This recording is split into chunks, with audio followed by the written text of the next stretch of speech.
नमस्कार। Knowledge recap के इस नई क्लास पर आप सभी का स्वागत है। आशा करता हूं आप सब अच्छे होंगे। इंडियन पॉलिटी के ऊपर हमारी ये सेट 8 है। क्लास इंपॉर्टेंट है, इसे अंत तक जरूर देखिएगा। चलिए शुरू करते हैं। Question number 211, the vice president of India is elected by. भारत के उपराष्ट्रपति का चुनाव किसके द्वारा किया जाता है? A, the members of Lok Sabha only. B, the members of Rajya Sabha only. C, an electoral college consisting of members of both houses of parliament. D, the members of the state legislatures. इस क्वेश्चन का सही आंसर हो जाएगा option C, an electoral college consisting of members of both houses of parliament. Bharat के उपराष्ट्रपति का चुनाव भारतीय संसद के दोनों सदनों लोकसभा और राज्यसभा के सभी सदस्यों से मिलकर बने एक निर्वाचक मंडल द्वारा किया जाता है।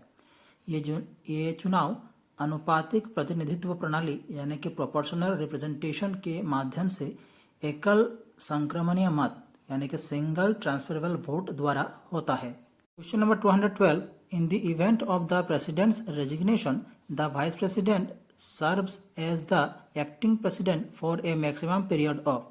राष्ट्रपति के इस्तीफे के स्थिति में उपराष्ट्रपति अधिकतम अवधि के लिए कार्यवाहक राष्ट्रपति के रूप में कार्य करता है। ए 3 मंथ्स, बी 6 मंथ्स, सी 1 ईयर, डी 2 ईयर्स। क्वेश्चन का सही आंसर हो जाएगा ऑप्शन बी 6 मंथ्स। राष्ट्रपति के त्यागपत्र की स्थिति में उपराष्ट्रपति अधिकतम 6 महीने के अवधि के लिए कार्यवाहक राष्ट्रपति के रूप में कार्य करता है। Question number 213, who administers the oath of office to the vice president. उपराष्ट्रपति को पद की शपथ कौन दिलवाता है? A, the president, B, the chief justice of India, C, the prime minister, D, the speaker of Lok Sabha. इस क्वेश्चन का सही आंसर हो जाएगा ऑप्शन ए, द प्रेसिडेंट। उपराष्ट्रपति को शपथ भारत के राष्ट्रपति द्वारा दिलाई जाती है।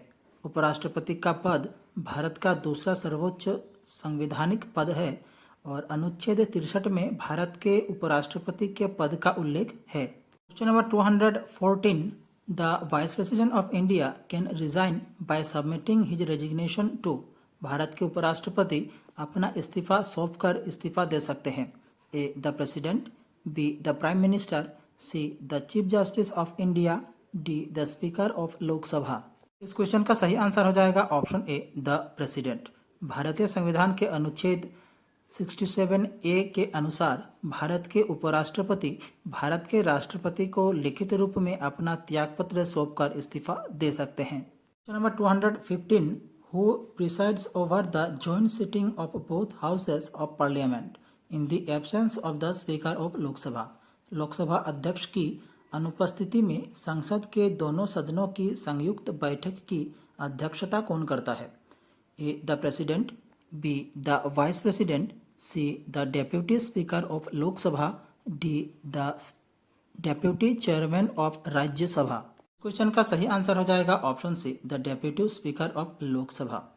लोकसभा अध्यक्ष की अनुपस्थिति में संसद के दोनों सदनों की संयुक्त बैठक की अध्यक्षता डेप्यूटी स्पीकर ऑफ लोकसभा द्वारा किया जाता है। Question number 216, which article of the Indian constitution provides for the office of the vice president.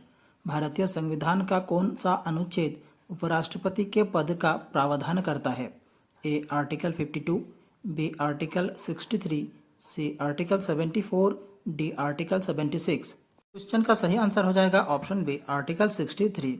भारतीय संविधान के अनुच्छेद 63 में कहा गया है भारत का एक उपराष्ट्रपति होगा। ये अनुच्छेद राष्ट्रपति के पद की स्थापना करता है और इसके अतिरिक्त अनुच्छेद 64 और 89(1) निर्दिष्ट करते हैं कि उपराष्ट्रपति राज्यसभा का एक्स ऑफिशियो चेयरमैन होगा। Question number 217, who was the authority to resolve disputes relating to the election of the vice president. उपराष्ट्रपति के चुनाव से संबंधित विवादों को सुलझाने का अधिकार किसके पास है? A, the supreme court, B, the election commission, C, the president, D, the Rajya Sabha.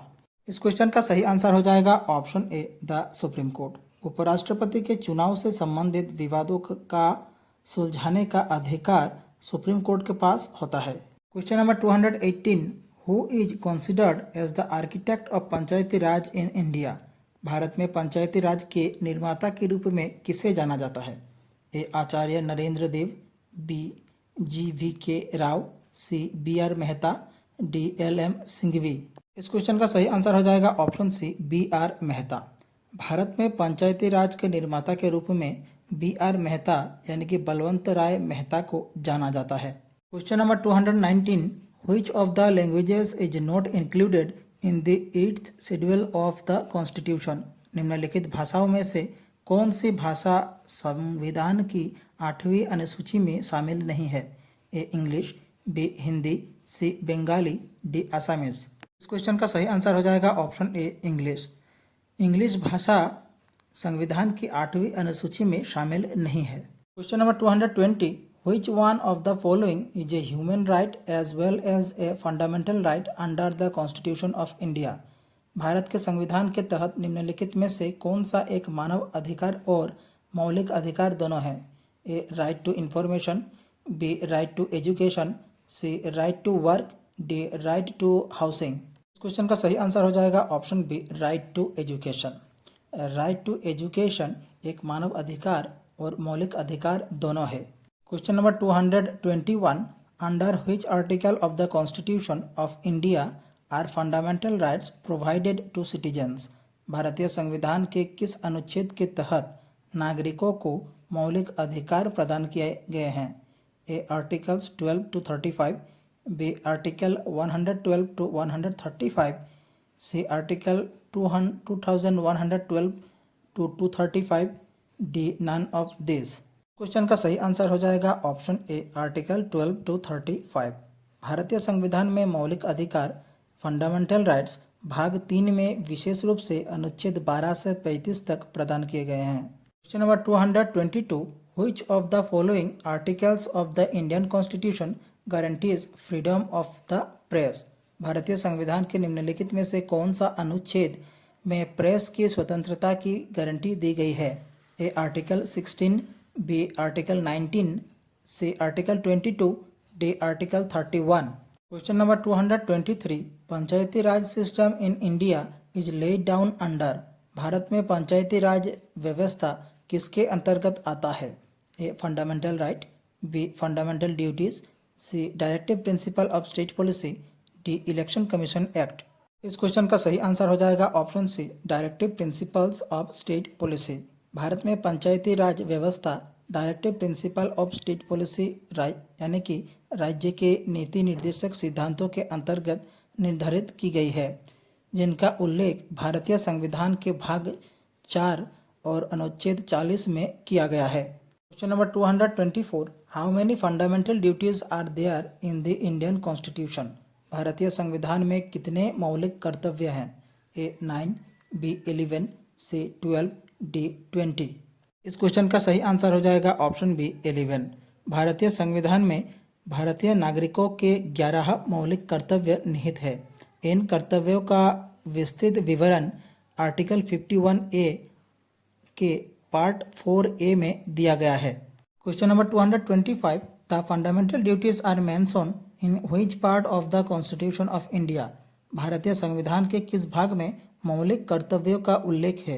A part 3, B part 4, C part 4A, D part 6। इस क्वेश्चन का सही आंसर हो जाएगा ऑप्शन सी पार्ट 4A। भारतीय संविधान के भाग 4A में मौलिक कर्तव्यों का उल्लेख है। Question number 226, which article of the constitution enumerates the fundamental duties of Indian citizens. भारतीय संविधान का कौन सा अनुच्छेद नागरिकों के मौलिक कर्तव्यों को सूचीबद्ध करता है। A article 50A, B article 50, C article 51A, D article 56। इस क्वेश्चन का सही आंसर हो जाएगा ऑप्शन सी आर्टिकल 51A। भारतीय संविधान का अनुच्छेद 51A नागरिकों के मौलिक कर्तव्यों को सूचीबद्ध करता है। Question number 227, in which year were the fundamental duties of citizens introduced by the 42nd amendment. 42वें संशोधन द्वारा नागरिकों के मौलिक कर्तव्यों को किस वर्ष में शामिल किया गया था। ए 1975, बी 1976, सी 1977, डी 1980। इस क्वेश्चन का सही आंसर हो जाएगा ऑप्शन बी 1976। 1976 में 42वें संशोधन द्वारा नागरिकों के मौलिक कर्तव्यों को भारतीय संविधान में जोड़ा गया। इस अधिनियम द्वारा भारतीय संविधान में लाए गए अनेक संशोधनों के कारण इसे मिनी कॉन्स्टिट्यूशन भी कहा जाता है।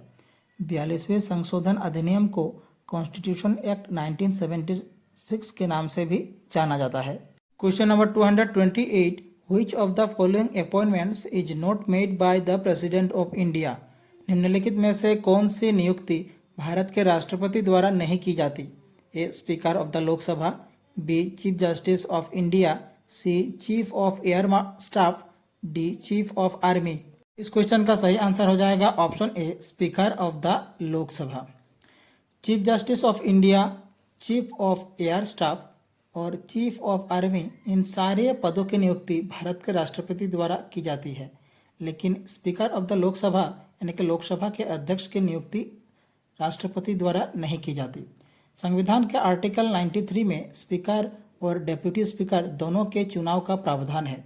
लोकसभा में अध्यक्ष और उपाध्यक्ष का चुनाव सदन में सदस्यों की उपस्थिति और मतदान के बहुमत से होता है। Question number 229, in case the president wishes to resign, to whom should he address his resignation letter?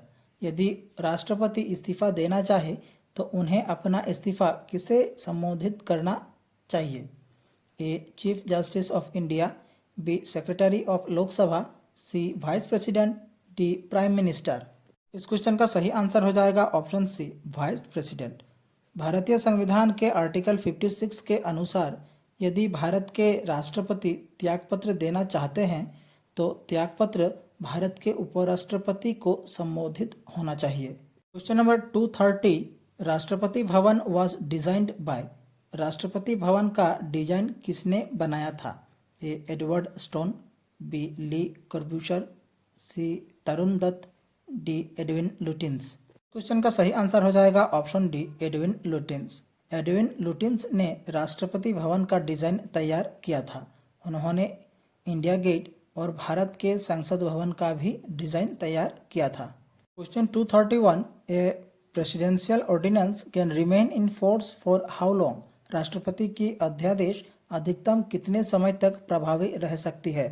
A for 3 months, B for 6 months, C for 9 months, D indefinitely. इस क्वेश्चन का सही आंसर हो जाएगा ऑप्शन बी फॉर 6 months। राष्ट्रपति की अध्यादेश अधिकतम 6 महीना के लिए प्रभावी रह सकती है। Question number 232, the president of India is elected bye N electoral college which does not include.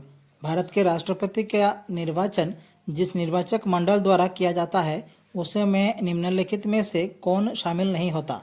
A the elected members of Rajya Sabha, B the elected members of Lok Sabha, C the elected members of state assemblies, D the elected members of the state legislative councils. इस question का सही answer हो जाएगा option D the elected members of the state legislative councils. राज्यों की विधान परिषदों के निर्वाचित सदस्यों को भारत के राष्ट्रपति के चुनाव के लिए निर्वाचक मंडल में शामिल नहीं किया जाता। Question 233, in India the president is elected by. Bharat में राष्ट्रपति का निर्वाचन किस प्रणाली से होता है? A direct election, B single transferable vote, C proportional vote system, D open ballot system. इस क्वेश्चन का सही आंसर हो जाएगा option B single transferable vote.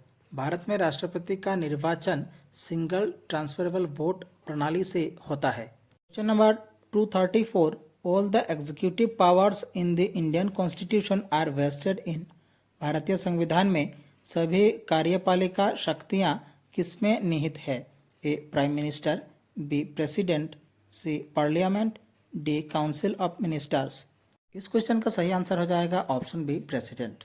भारतीय संविधान में एग्जीक्यूटिव पावर्स यानी कि सभी कार्यपालिका शक्ति जो है वो भारत के राष्ट्रपति में निहित होती है। क्वेश्चन 235, शक्ति स्थल इज रिलेटेड टू होम। शक्ति स्थल किससे संबंधित है? ए श्रीमती इंदिरा गांधी, बी राजीव गांधी, सी महात्मा गांधी, डी पंडित जवाहरलाल नेहरू। इस क्वेश्चन का सही आंसर हो जाएगा ऑप्शन ए श्रीमती इंदिरा गांधी। शक्ति स्थल इंदिरा गांधी से संबंधित है। Question 236, who was the first deputy prime minister of India? Bharat के पहले उप प्रधानमंत्री कौन थे? ए एल के आडवाणी, बी मोरारजी देसाई, सी चरण सिंह, डी सरदार वल्लभ भाई पटेल। इस क्वेश्चन का सही आंसर हो जाएगा ऑप्शन डी सरदार वल्लभ भाई पटेल। भारत का पहले उप प्रधानमंत्री थे सरदार वल्लभ भाई Patel. Question number 237, who was the first foreign minister of free India? स्वतंत्र भारत के पहले विदेश मंत्री कौन थे? ए जवाहरलाल नेहरू, बी गुलजारी लाल नंदा, सी लाल बहादुर शास्त्री, डी जॉन मथई। इस क्वेश्चन का सही आंसर हो जाएगा ऑप्शन ए जवाहरलाल नेहरू। स्वतंत्र भारत के पहले विदेश मंत्री थे Jawaharlal Nehru. Question 238, who was the defence minister of India during the Indo China war of 1962? 1962 के भारत चीन युद्ध के समय भारत के रक्षा मंत्री कौन थे? A R N Thapar, B Govind Ballabh Pant, C V K Krishna Menon, D Jagjivan Ram. इस क्वेश्चन का सही आंसर हो जाएगा ऑप्शन सी वी के कृष्णा मेनन। 1962 के भारत चीन युद्ध के समय भारत के रक्षा मंत्री थे we K Krishna Menon. Question 239, which one of the following motions can the council of ministers of India move? Bharat की मंत्रिपरिषद निम्नलिखित में से कौन सा प्रस्ताव पेश कर सकती है? A no confidence motion, B censure motion, C adjournment motion, D confidence motion. इस क्वेश्चन का सही आंसर हो जाएगा option D confidence motion. Bharat में मंत्रिपरिषद विश्वास मत पेश कर सकती है। इस प्रस्ताव का इस्तेमाल लोकसभा में सरकार के बहुमत का समर्थन प्रदर्शित करने के लिए किया जाता है और आमतौर पर सरकार द्वारा तब पेश किया जाता है जब उसे लगता है कि उसे सदन में विश्वास की कमी का सामना करना पड़ सकता है। Question number 240, to whom is the council of ministers responsible? मंत्रिपरिषद किसके प्रति उत्तरदायी होती है? A parliament, B president, C Lok Sabha, D Rajya Sabha. इस क्वेश्चन का सही आंसर हो जाएगा ऑप्शन सी लोकसभा। अनुच्छेद 75 खंड 3 के अनुसार मंत्रिपरिषद सामूहिक रूप से लोकसभा के प्रति उत्तरदायी होगी। हमारी आज की क्लास यही समाप्त होती है। उम्मीद है आप सभी ने क्लास पूरी देखी होगी। इंडियन पॉलिटी के ऊपर हमारा ये क्लास 8 था। आप लोगों को क्लास कैसी लगी कमेंट बॉक्स पर अपनी राय जरूर रखिए। अगर अच्छी लगी हमारे चैनल का सब्सक्राइब कीजिए, वीडियो को लाइक कीजिए और शेयर कीजिए। नीचे डिस्क्रिप्शन पर दूसरे वीडियोस की प्लेलिस्ट की लिंक दी गई है, आप देख सकते हैं। मिलते हैं अगले वीडियो पर। धन्यवाद।